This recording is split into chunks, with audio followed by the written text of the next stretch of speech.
प्रधान संपत्तियां जब अपने में ग्रहण हो जाती हैं तो शेष जितनी भी संपत्तियां हैं, दैवी संपत्तियां, उसमें अधिक प्रयास नहीं करना पड़ता। फिर भी हम जैसे लोगों में अन्य जो कम प्रयास से आने वाली है उनके लिए भी बहुत प्रयास करना पड़ता है। तो हमने पहले जो प्रधान संपत्तियां थी उनको कर लिया था।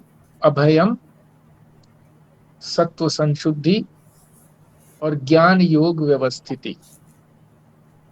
उसके बाद हमने कल प्रारंभ किया था जो 6 और संपत्तियां बताई हैं, गौण संपत्तियां, मुख्य और गौण।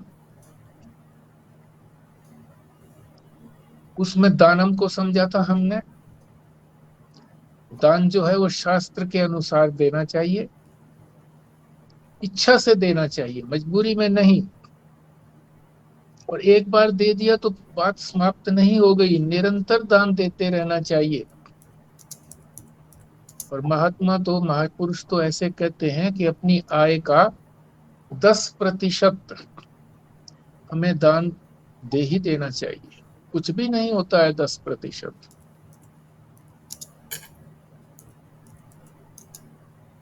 फिर ये भी बताया है कि दया में और दान में क्या अंतर है। दया तो हम दुखी देख करके उसके दुख को दूर करने का प्रयत्न करते हैं। दया जो है, दान जो है वो श्रेष्ठ व्यक्ति को दी जाती है, श्रेष्ठ।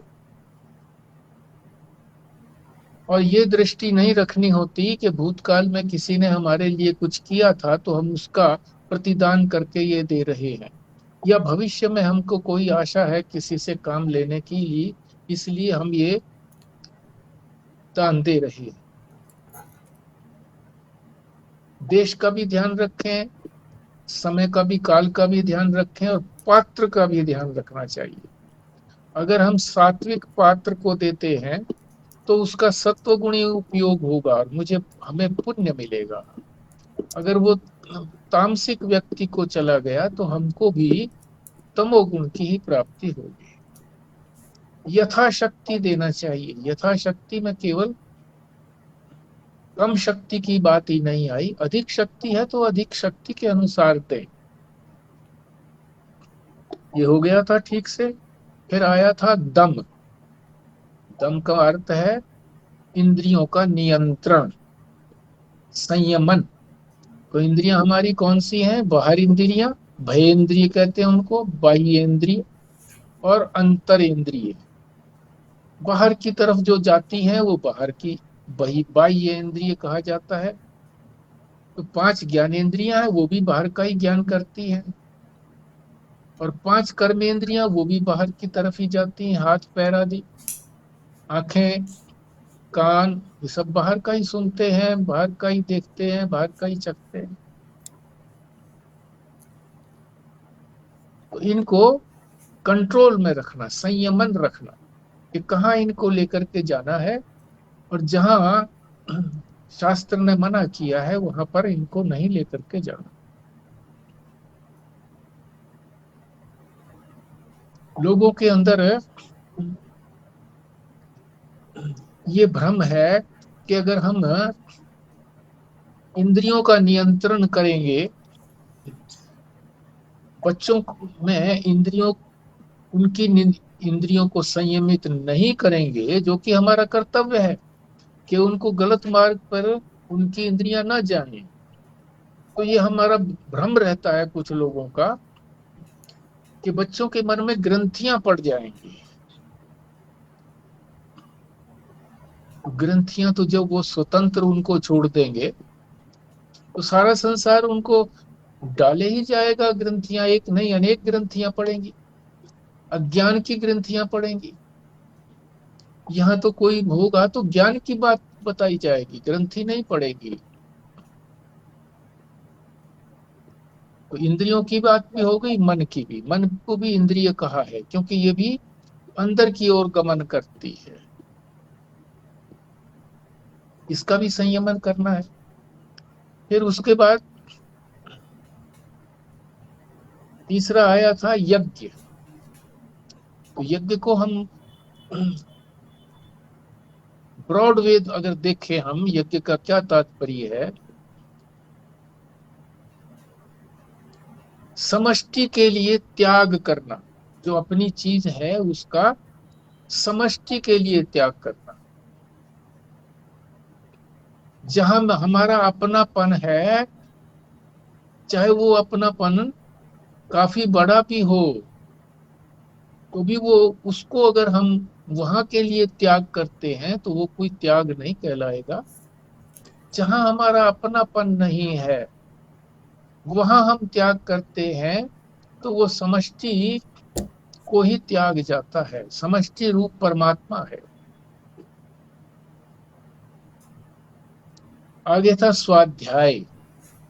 तो स्वाध्याय में जैसे स्वशाखा का अध्ययन पता नहीं है, संगीता का पता नहीं है, सूक्त, तो कई सूक्त ग्रंथ हैं, उनका पाठ करना है। गायत्री, तो मैंने ना गायत्री मंत्र। मैंने ये यहाँ पे थोड़ा एक बार नेट पे सर्च किया था स्वय शाखा का। तो वो हाँ यही कह रहे हैं, जो भी हमारी ट्रेडिशन है, जो भी वैदिक ब्रांच जिसको हम फॉलो करते हैं, ट्रेडिशन को फॉलो करते हैं, जो हाँ पर्टिकुलर स्कूल ऑफ थॉट को हम फॉलो करते हैं, जो रिचुअल्स हैं, जो स्क्रिप्चर्स हैं, जो हमारी कम्युनिटी के हैं या हमारी लीनिएज के हैं, उसी को स्वय शाखा बोलते हैं। धर्म के रेफरेंस में भी इन्होंने लिखा है कि जो थॉट और टीचिंग्स और प्रैक्टिसिंग जो कर रहे हैं, जैसे हम हिंदू धर्म को फॉलो कर रहे हैं या ब्राह्मण क्षत्रिय वैश्य इनको फॉलो कर रहे हैं, उसी को स्वय शाखा बोलते हैं। हाँ, ठीक है, ये भी ठीक है। ये तो धर्म के अनुसार हो गया। और ज्ञान के अनुसार जो है वो हम कौन से वेद का, कौन सा वेद हमारा है, ये भी पता लगना चाहिए। ये ज्ञान के लिए है। वेद तो फिर चारों हमारे नहीं है। शाखा जो है ना हमारी, एक ही होगी ना, एक ही वेद की शाखा होगी, चारों वेदों की शाखा नहीं है। फॉलो शाखा तो एक ही नहीं हुई ना। मतलब फॉलो।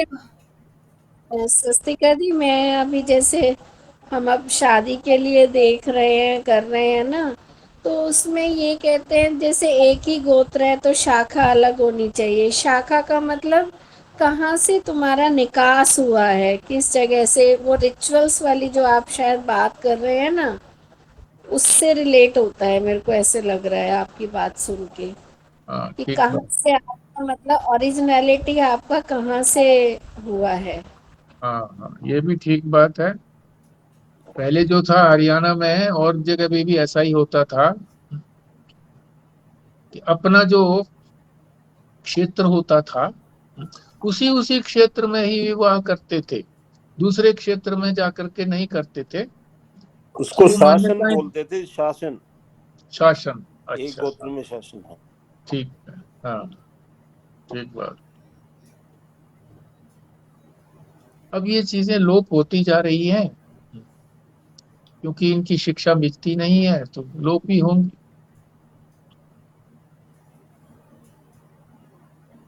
तो गायत्री के लिए सभी जानते ही हैं, गायत्री मंत्र, तो उसका जप आदि करना, इसको भी स्वाध्याय कहा जाएगा। वेद का जो मूल है, वेद तो मूल है, तो वेद मूल जो है वो चार हैं, और उनके वेदांग, छह वेदांग हैं, वेद के छह अंग हैं, जो छह अंगों के माध्यम से, छह अंगों का भी यदि हमको ज्ञान रहता है, तो हम वेद को ठीक प्रकार से समझ सकते हैं। वो कल हो गए थे। कल्प, कल्प कहते हैं कर्मकांड कैसे करें। शिक्षा, इसमें उच्चारण से तात्पर्य है। ज्योतिष, समझते ही हैं आप सभी, व्याकरण भी समझते हैं। छंद, छंद में अक्षरों का एक नियत अक्षर होते हैं कि इस छंद में इतने ही अक्षर रखे जाएंगे। और आगे है निरुक्त। वेद के शब्दों का निश्चय। ये 6 वेदांग हैं, 4 वेद हैं।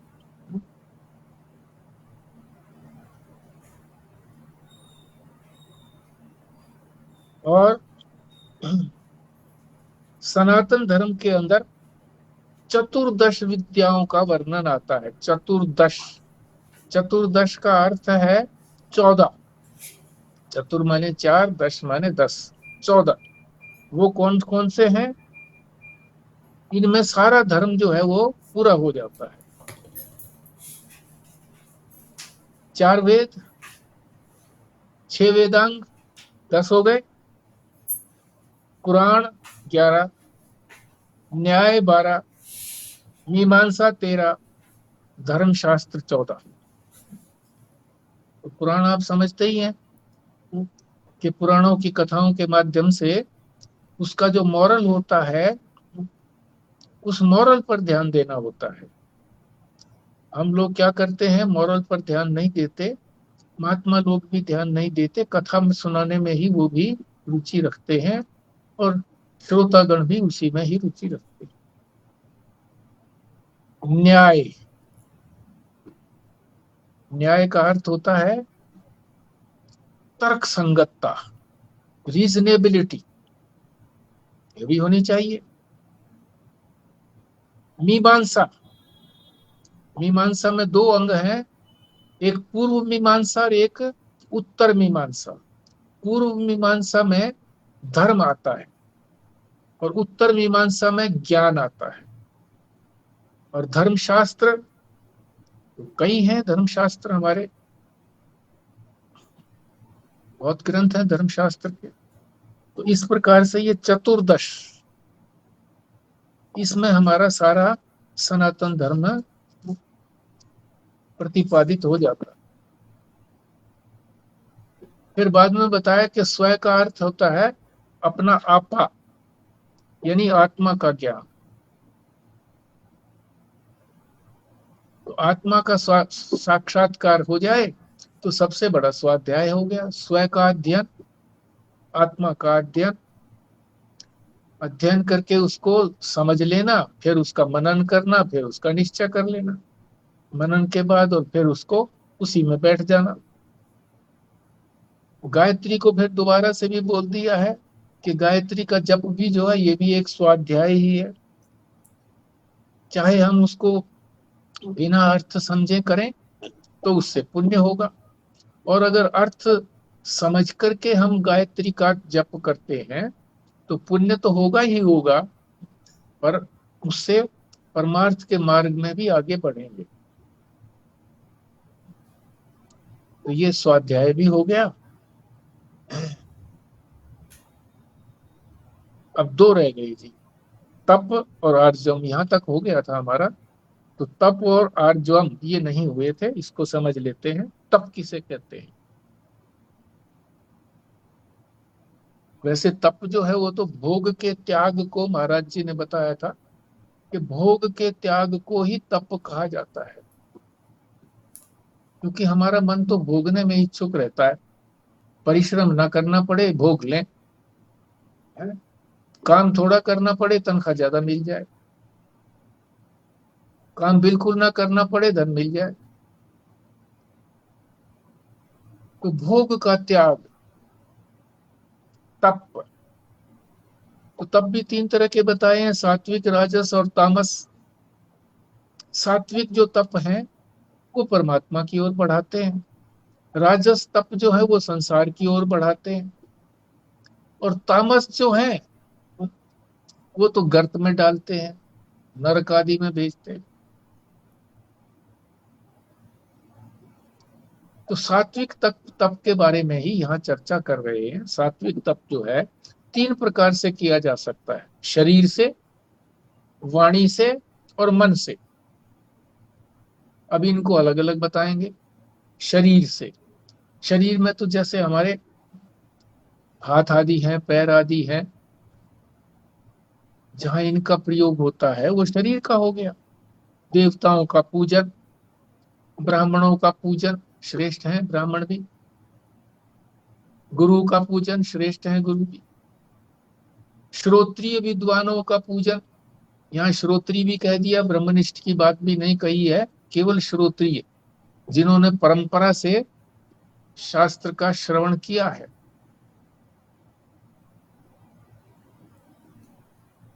श्रोत्रिय विद्वानों का तप, पूजन, ये सारे शरीर के तप हैं। यानी श्रोत्रिय विद्वान जो हैं, जो हमें सुनाते हैं, जो हम श्रवण करते हैं, उनकी सेवा, शरीर से सेवा, ये भी तप हो गया, शरीर का तप हो गया। गुरु की भी इसी तरह से शरीर से सेवा करना, ब्राह्मणों को भी इसी तरह से सेवा करना, देवताओं का भी पूजन करना, क्योंकि देवताओं का पूजन भी यज्ञ करेंगे या वैसे देवताओं की पूजा करेंगे तो हमारा शरीर तो इन्वॉल्व होता ही है।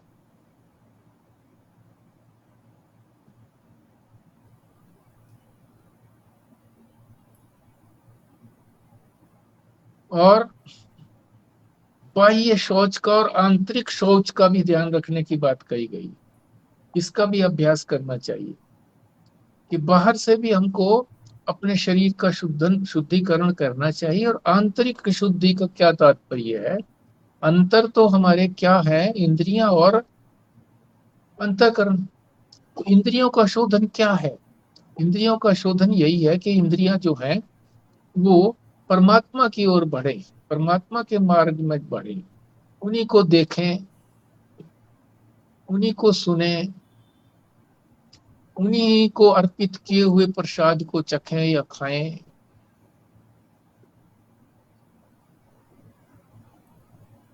ये बाह्य इंद्रियां बाहर की तो ओर है, इसीलिए इसको बाह्य शौच कहा। इनको भी शुद्ध रखना, शरीर को तो शुद्धि रखनी है, क्योंकि ये तो परमात्मा का मंदिर है, इसी में तो परमात्मा बैठे हुए हैं अंदर।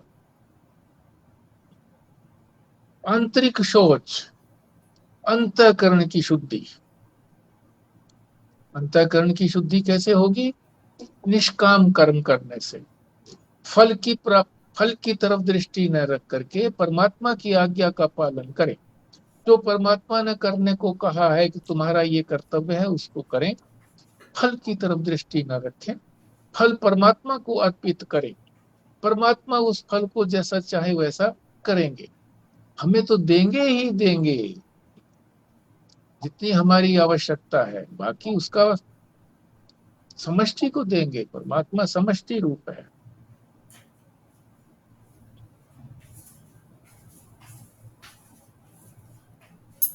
शरीर को कष्ट देने की बात आ गई। जैनी लोग जो हैं वो शरीर को जब मरने के निकट होते हैं, कुछ दिन पूर्व, कुछ मास पूर्व, अन्न पानी छोड़ देते हैं।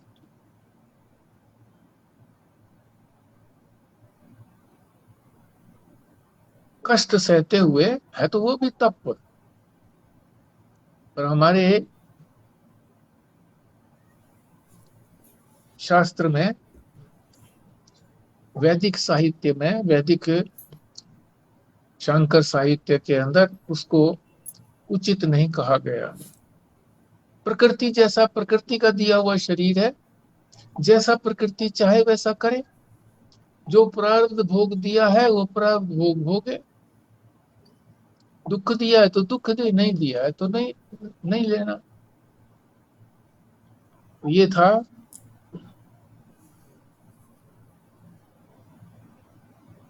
शरीर से। अब वाणी की आ गई। वाणी से तप क्या है?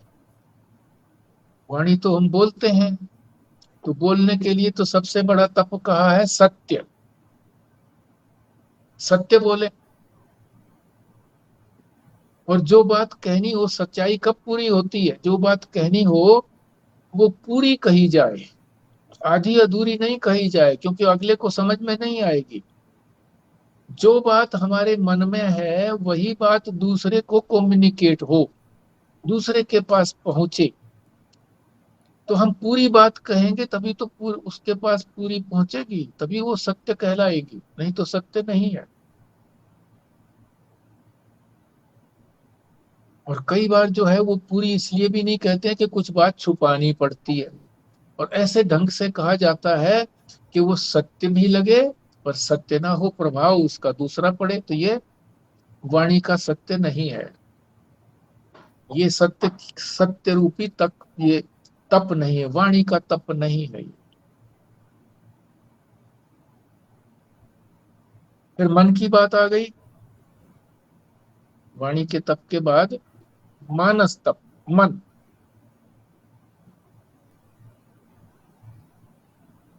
मन तो वैसे सब में ही लगता है, शारीरिक तप में भी, वाणी के तप में भी, और मानसिक तप में तो मन का लगेगा ही। और मुख्यता बताई है इस यहाँ पर वाणी के तप, इसकी मन के तप की, कि मन का तप वास्तव में क्या है। तप की बात हो रही है, सत्यता की बात नहीं हो रही। वेद का चिंतन चिंतन वेदार्थ का चिंतन, वेद का क्या अर्थ है इसका चिंतन करना, और इस बात को पक्का करने के लिए मनन करना युक्तियों से।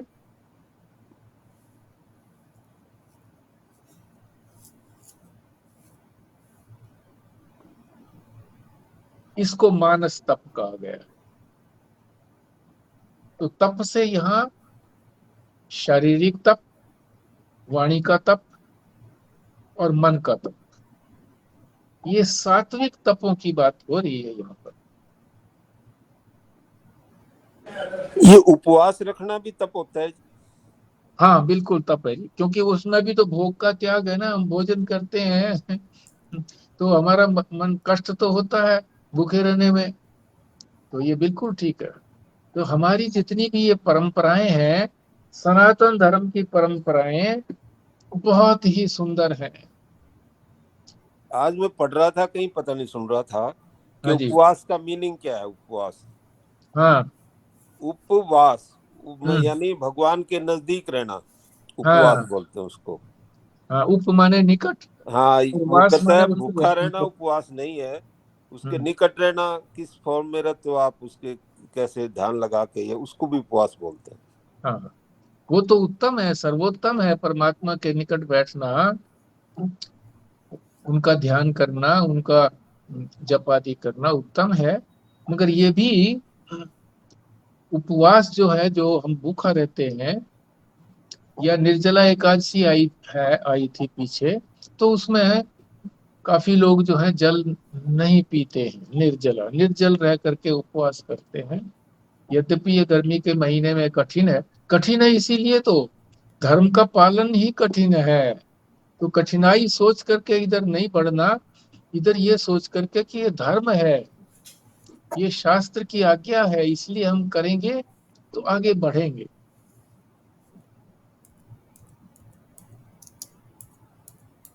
आगे जो है अंतिम जो है आर्जवम। आर्जवम कहते हैं सरलता। तो सरलता, किस चीज की सरलता?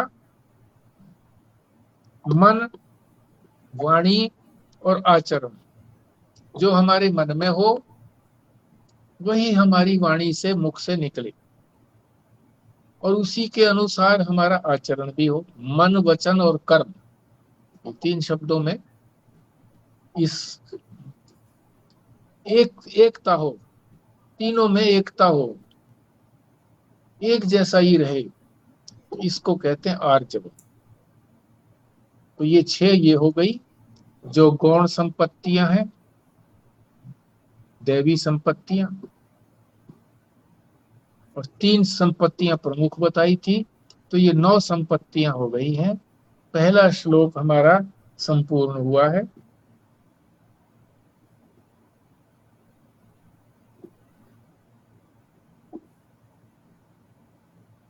आगे बढ़ने से पहले आपकी तरफ देख रहा हूं, कुछ बोलना है तो ठीक है।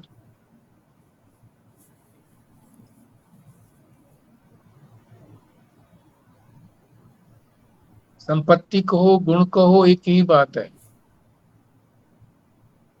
उपाय कहो, एक ही बात है। आगे चलते हैं हम दूसरे श्लोक पर, पहले पाठ करेंगे।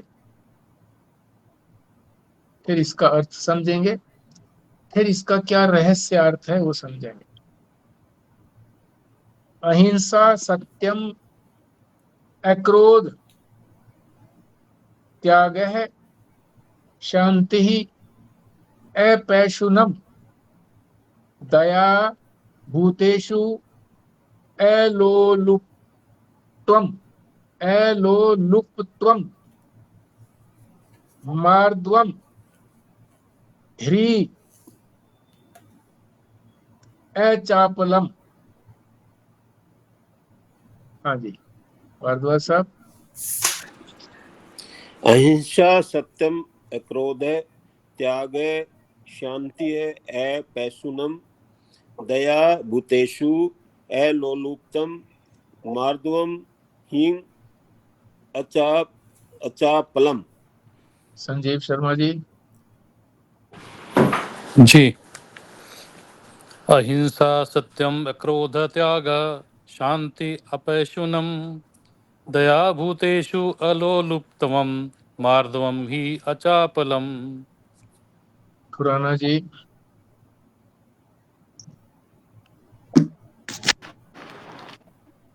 अहिंसा, सत्यम, अक्रोध, त्याग, शांति, अपेशुनम, दया, भूतेषु अलोलुप्तम, त्वम, मार्दवम ही अचापलम। राशद जी।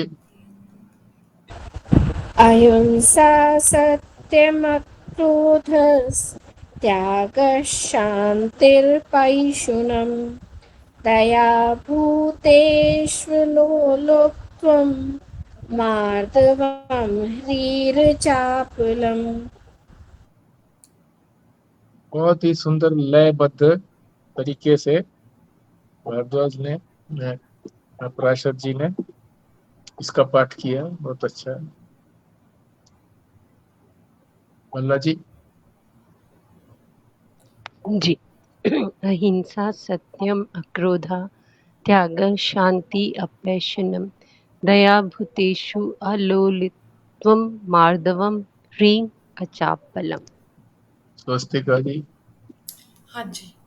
अहिंसा, सत्यम, अक्रोध, त्याग, शांतिर अपैशुनम, दया, भूतेषु अलोलुप्त्वं, मार्दवम ह्रीचापलम। ठीक। अर्थ समझते अहिंसा। तो स्थूल अर्थ तो हम सभी समझते हैं कि किसी को मार देना, ये हिंसा हो गई।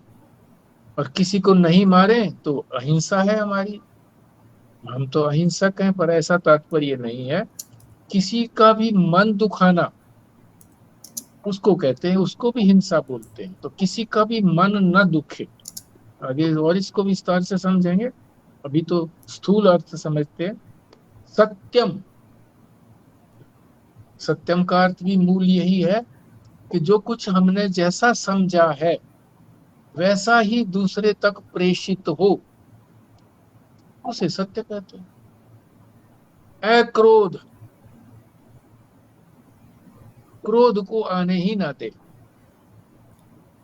जब हमारे कोई प्रतिकूल बात होती है, प्रतिकूल कोई घटना होती है, परिस्थिति होती है, व्यक्ति आता है, तो हमको क्रोध आता है। तो क्रोध को आने ही ना दे। त्याग, त्याग का अर्थ है अभिमान का त्याग। तो अभिमान का भी अर्थ ठीक से समझ में होना चाहिए हमको। अभिमान का मतलब है जो हम वास्तव में, जो चीज वास्तविक है उसको वैसा न समझ करके अन्य को वैसा समझ लेना, अन्य को वैसा समझ लेना, ये अभिमान है। और यही सबसे बड़ा हमारा शत्रु है। शरीर से लेकर के अहंकार पर्यंत, अहंकार कहिए या अभिमान कहिए, ये वही है अभिमान। शांति, शांत रखना मन को, विक्षिप्त नहीं होना कभी भी किसी भी बात से, किसी भी परिस्थिति से।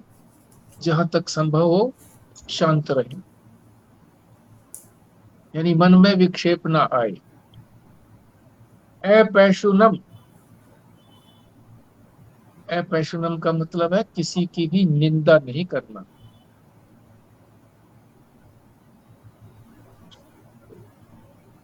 निंदा करना पशु वृत्ति है। अपैशुनम, किसी की निंदा न करना, मनुष्य कर सकता है ऐसे। दया, दया आप समझते ही हैं, हो चुका है पीछे।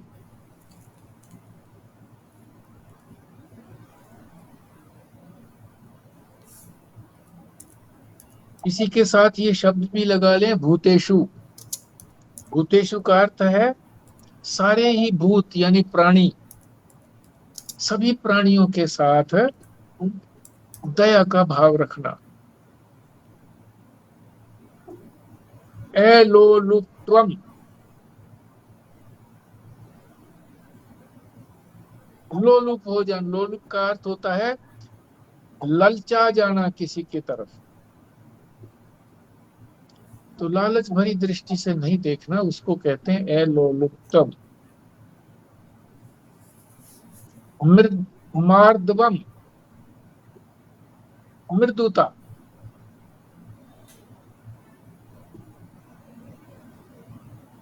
बहुतों की वाणी मृदु वाणी होती है, बड़ी नरम वाणी होती है। मन अशांत हो उसको भी शांत करती है। ह्री, ह्री कहते हैं लज्जा को। इसे भी आभूषण कहा गया है।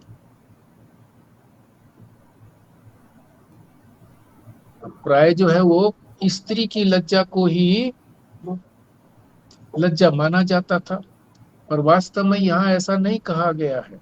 लज्जा जो है बुरे काम के प्रति हमारी लज्जा होनी चाहिए, लज्जित हो हम, ऐसा काम करें हम कि हमें लज्जा ना हो, लज्जित ना हो हम। ये ह्री का हो गया। अचापलम, चपलता, जो बोलते हैं जैसे हरियाणा में चपल चपल बोलता है, खूब बोलना उसको कहते हैं चपल। ज्यादा बोलना, जरूरत से ज्यादा बोलना चपलता होती है। तो कह रहे हैं कि जितना आवश्यक हो उतना ही बोलना चाहिए। अचपलता, व्यर्थ की चेष्टा नहीं करनी चाहिए बोलने की। ये शाब्दिक अर्थ हो गया है। अब इनको एक एक को हम विस्तार से समझते हैं। अहिंसा, दूसरे को पीड़ा नहीं देनी है। नहीं देनी है, केवल इतने से ही काम नहीं चले, मन में संकल्प भी ना आए। कई बार हमारे में मन में संकल्प आता है दूसरे को पीड़ा देने का, पर हम किसी कारण से उसको देते नहीं है, रोक लेते हैं अपने मन को, वाणी को, हाथों को रोक लेते हैं कुछ सोच विचार करके। तो यहाँ ये कहा है कि रोकना की बात नहीं है, बल्कि मन में भी संकल्प ना आए कि मैं किसी को पीड़ा दे, इसको अहिंसा कहा।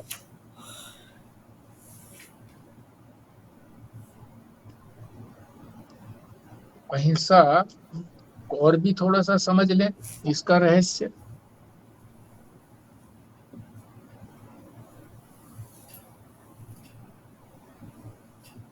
क्या गुरु जो शिष्य को पढ़ाता है डांटता भी है उसको?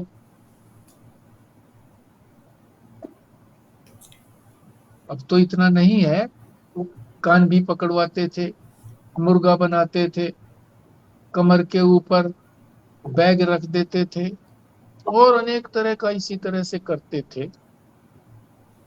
अब वो तो बैन है। तो इसको जो है ना हिंसा के अंतर्गत नहीं लाते, क्योंकि उसको सुधारने की दृष्टि है, उसको शिक्षित करने की दृष्टि है।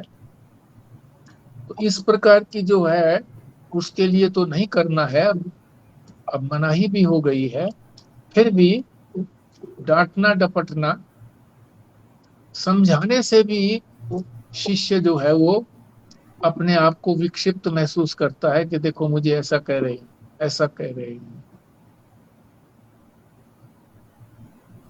तो ये हिंसा के अंतर्गत नहीं आते।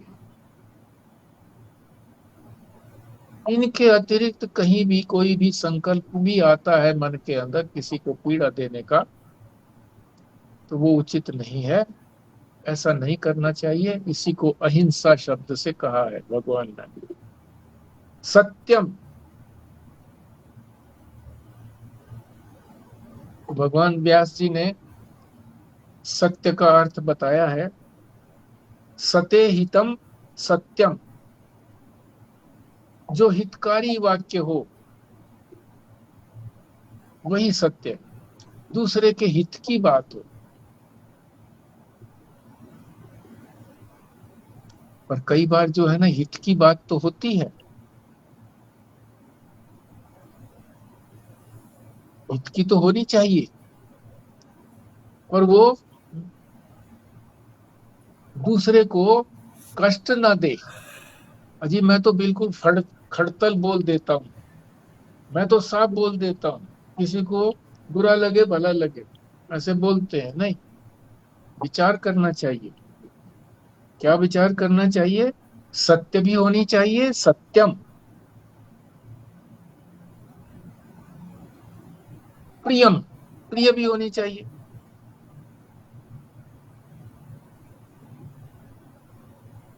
हितम, हितकारी भी होनी चाहिए।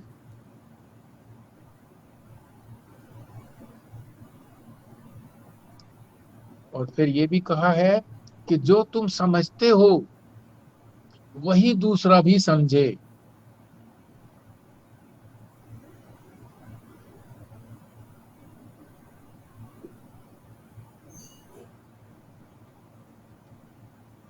तो सत्यम, हितम, प्रियम, और अपने अंतःकरण में जो भाव हो वही भाव अगले को प्रकट हो, वैसा ही अगला समझे। तो इसमें एक उदाहरण भी दिया है महाराज जी ने कि हमारे अंतःकरण में यदि हमें कोई, हम उसको ठीक समझ रहे हैं, हम तो उसको ठीक, जैसे रस्सी है, रस्सी को हम सांप समझ रहे हैं, तो है तो गलत ना रस्सी को सांप समझना। पर इसके लिए कहा है कि जो हमारे अंतःकरण में है वही हम दूसरे को प्रेषित करें। हाँ, अगर इसके विपरीत करते हैं कि हम समझें तो उसको रस्सी है, और हम उसको कहें कि अरे सांप है आगे, ये उचित नहीं। सांप समझते हैं, अपनी समझ को ही तो दूसरे को प्रेषित करना है, तो ये सत्यम भी हो गया। अक्रोध, ये कहते हैं जी असत्य और दूसरे की भलाई के लिए असत्य बोलना पड़े तो कोई बुराई नहीं है, ये ऐसा कहते हैं ना, लेकिन नहीं, ऐसा व्यवहार में तो चलता है, व्यवहार में कहते हैं ऐसा, पर जो परमार्थ के मार्ग में आगे चलता है उसके लिए ऐसा नहीं है। व्यवहार में तो कहते हैं ना भी, किसी की लड़की में कोई दोष हो और उसका कोई विवाह या उसका कोई सगाई वगैरह का, या उसका कोई आगे चल रही है बात, तो उसमें कोई दोष भी हो तो भी दोष का वर्णन नहीं करना, चुप रहना या उसकी बड़ाई करना, ऐसा व्यवहार में तो कह देते हैं। पर ये व्यवहार से हमें ऊपर उठना है।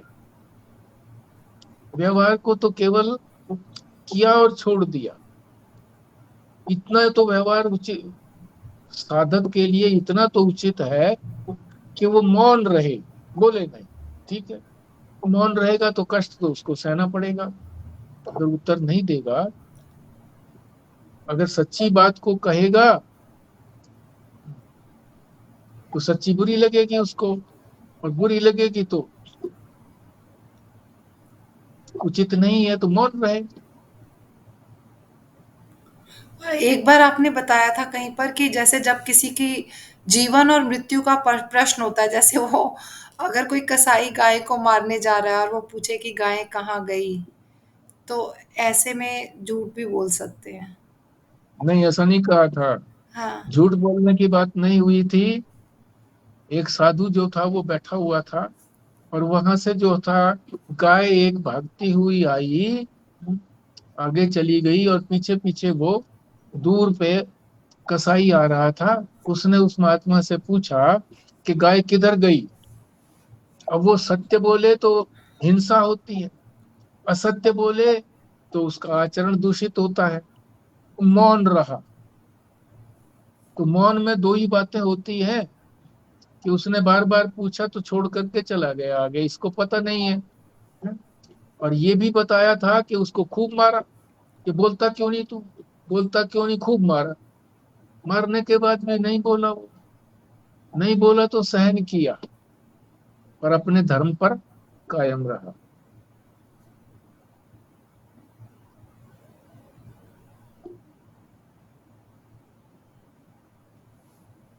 अक्रोध।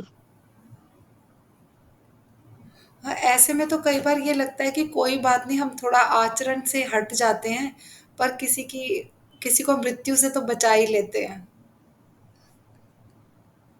मृत्यु देना, जीवन देना, ये तो परमात्मा के हाथ की बात है। हम अगर सोचते हैं ऐसा, तो ये गलत सोच है हमारी।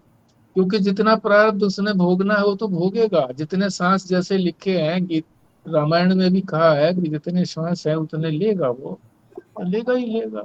हम कौन बचाने वाले हो गए इसको। हमें तो धर्म पर आचरण करना है। धर्म यही कहता है कि सत्य आचरण करना है। सत्य के लिए कष्ट भी उठाना पड़े तो कष्ट उठाइए। उसको दुख नहीं देना चाहते, या कोई हिंसा नहीं करना चाहते, सत्य के साथ अगर हिंसा होती है और वो हम नहीं चाहते हैं, तो मौन रहिए। ये सबसे उत्तम उपाय है। और कई बार तो मैंने महात्माओं को इसी तरह से देखा है, मौन रहते हैं। कोई बात उनसे पूछें, व्यवहार की भी बात पूछें, कोई बात, बड़े महाराज जी का भी इसी तरह से देखा था। कोई उत्तर हमने अपने ही विषय में, किसी के विषय में, परिवार के विषय में पूछा था, मौन रहे, उत्तर ही नहीं दिया। 2 बार पूछा, पत्नी ने 2 बार पूछा। मैंने कहा जी ये 2 बार पूछा है इन्होंने, आप कुछ उत्तर देंगे, बोले नहीं। अब कौन मजबूर करेगा। ठीक है। अक्रोध, क्रोध नहीं करना, ये भी दैवी संपत्ति में गिना जाता है।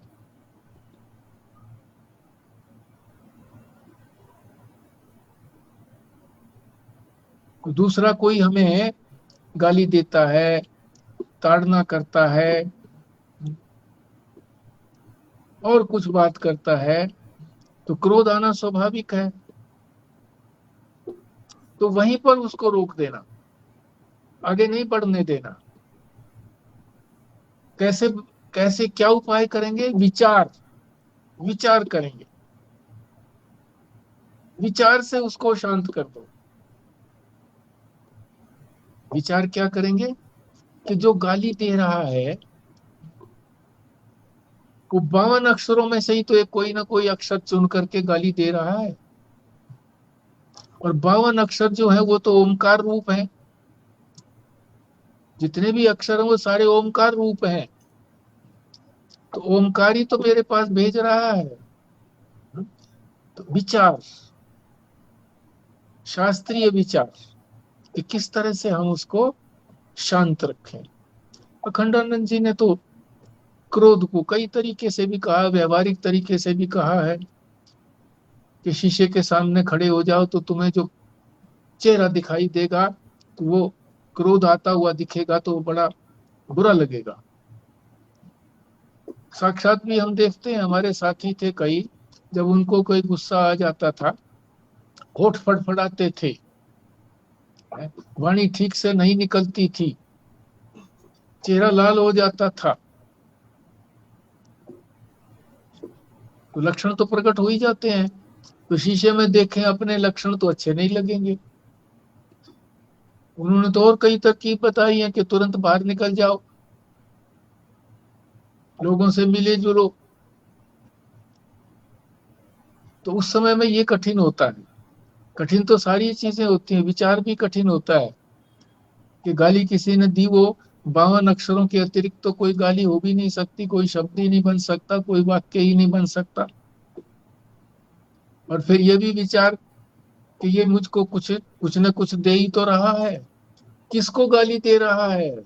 शरीर को, इंद्रियों मन बुद्धि को दे रहा है, अंतःकरण को दे रहा है। ये तो मेरे हैं ही नहीं, इनको तो मैं भी हटाना चाहता हूँ।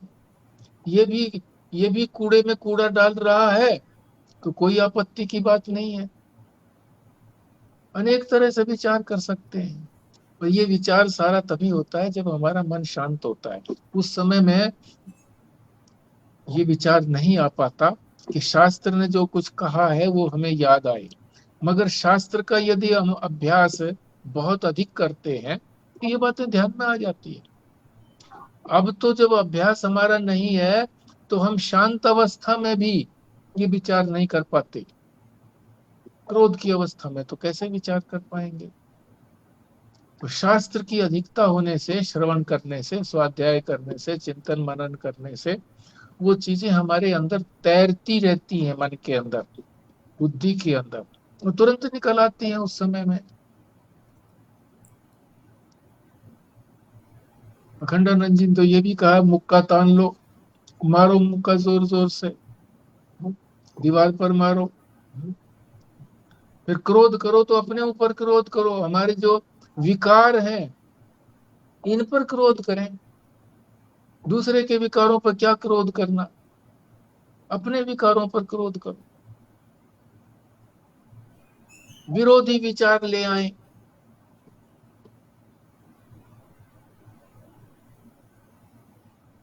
कभी क्रोध आ भी गया और फिर वो क्रोध परिणित भी हो गया आचरण में या उसमें, तो उसके बाद अपने को दंड भी दीजिए। कि विचार काल में जब ये समझ में आ गया कि मैंने ऐसा ठीक नहीं किया, तो अपने आप को दंडित करें।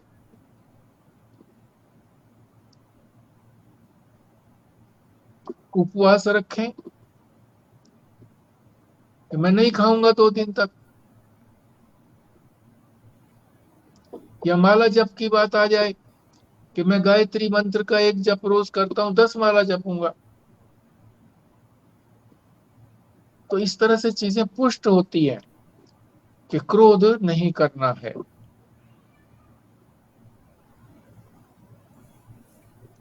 ये भी सोच करके कि मेरे पापों का उदय है इसलिए मुझे वो गाली दे रहा है, इसीलिए मेरे को वो हिंसा मेरे ऊपर कर रहा है, मारपीट कर रहा है।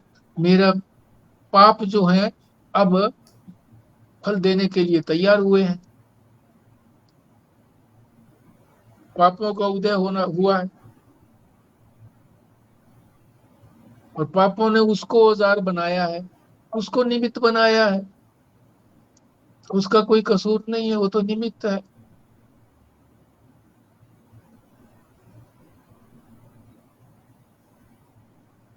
जो भी मारपीट करता है वो शरीर आदि की मारपीट होगी, मेरी थोड़ा ही होगी, मैं तो आत्मस्वरूप हूँ।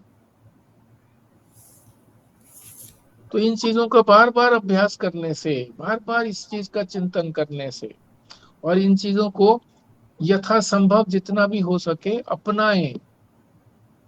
और किसी समय में जब हम इस बात में सफल हो जाते हैं अपनाने में, तो बड़ा आनंद आता है। देखो मैंने आज ऐसा कर लिया,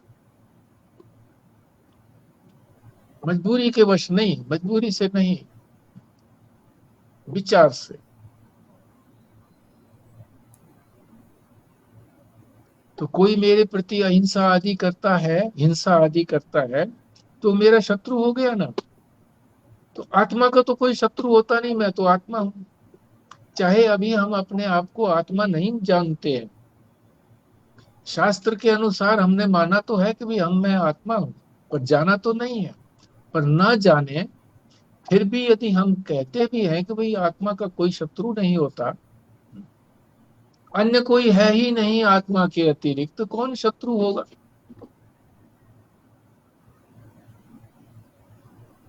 उसकी आत्मा मेरी आत्मा एक ही है।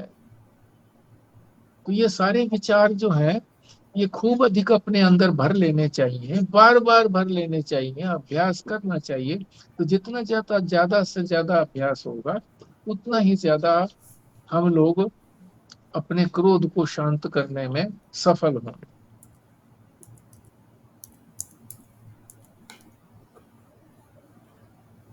आगे है त्याग की बात। त्याग का अर्थ है संन्यास, सम्यक न्यास, विचार पूर्वक छोड़ना।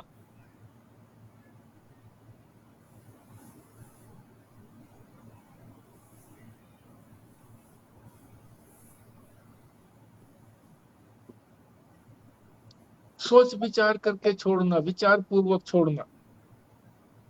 असली त्याग किस चीज का है? जो हमारी ऐषणाएं हैं। ऐषणाएं का मतलब होता तीव्र इच्छाएं हैं। तो तीव्र इच्छाएं तीन बताई थी ऐषणाएं: वित्तेषणा, पुत्रेषणा, लोकेषणा। इनका त्याग करना है। ये साधना है, ये तप है।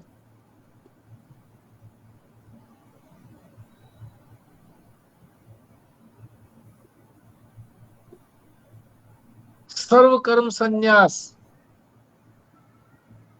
सारे ही कर्मों का संन्यास कर देना, विचार पूर्वक छोड़ देना। क्या विचार करके छोड़ देना? कि कर्म से जो कुछ मुझको प्राप्त होगा, जो भी फल मिलेगा, वो चिरस्थायी तो है नहीं, समाप्त हो जाएगा, फिर दुख दुख दे करके जाएगा। तो सभी प्रकार के कर्मों का त्याग। जानने का मना नहीं किया है, ज्ञान का त्याग नहीं कहा है। ज्ञान तो करना है। जब फल से दृष्टि हटेगी तभी तो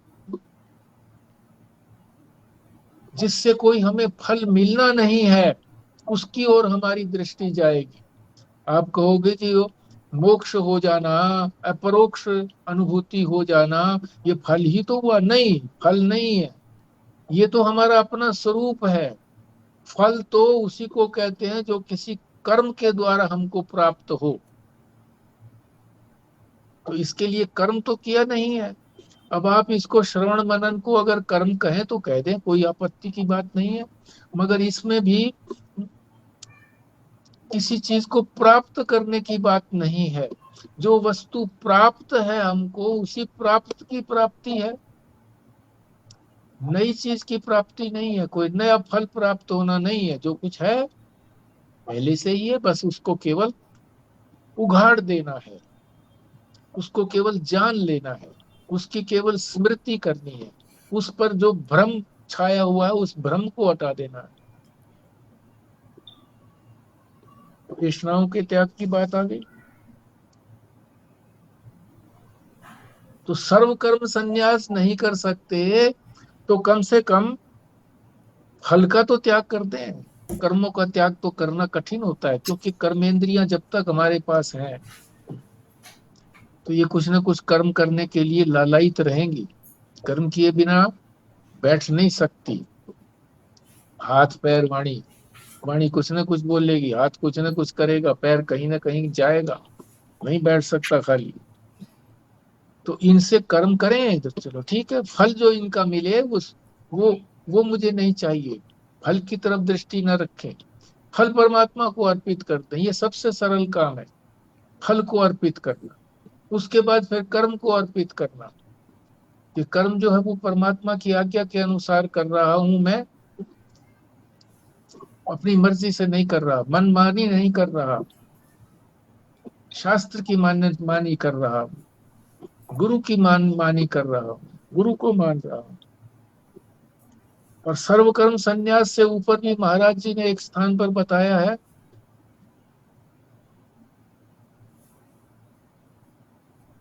सर्व संकल्प संन्यास, सर्व कर्म संकल्प संन्यास। कि किसी भी कर्म का संकल्प ही मन में ना आए। और उसके लिए बड़ा अच्छा उदाहरण भी दिया है उन्होंने कि जब सिकंदर यहाँ पर आया अपनी सेना लेकर के हिंदुस्तान को विजय करने के लिए, तब उसने देखा कि यहाँ पौरुष से लड़ाई हुई, और भी यहाँ पर जो राजा थे, उसने देखा कि ये तो बड़ा कठिन पड़ रहा है, और हमारे जो योद्धा लोग हैं, सैनिक हैं, वो पीछे की ओर देख रहे हैं, क्योंकि वो जिस नदी को पार करके आया था, पुल बना करके आया था, तो उधर देख रहे थे वो। तो उसने क्या किया कि पुल ही ढहा दिया, अब उनको पीछे जाने का मौका ही ना मिले, संकल्प ही ना हो कि भाई हम पीछे को मुड़े। तो महाराज जी ने इस उदाहरण से ये स्पष्ट कर दिया कि सर्व संकल्प कर्म त्याग, सर्व कर्म संकल्प त्याग, सभी कर्मों के संकल्प का भी त्याग ना करें। कई बार हमारे मन में संकल्प आता है पर हम कर्म करते नहीं है, संकल्प भी ना आए मन में है, तो ये त्याग की बात हो गई। आगे और भी है, तो उसको हम कल के लिए छोड़ते हैं, आज यहीं पर विश्राम लेते हैं जी।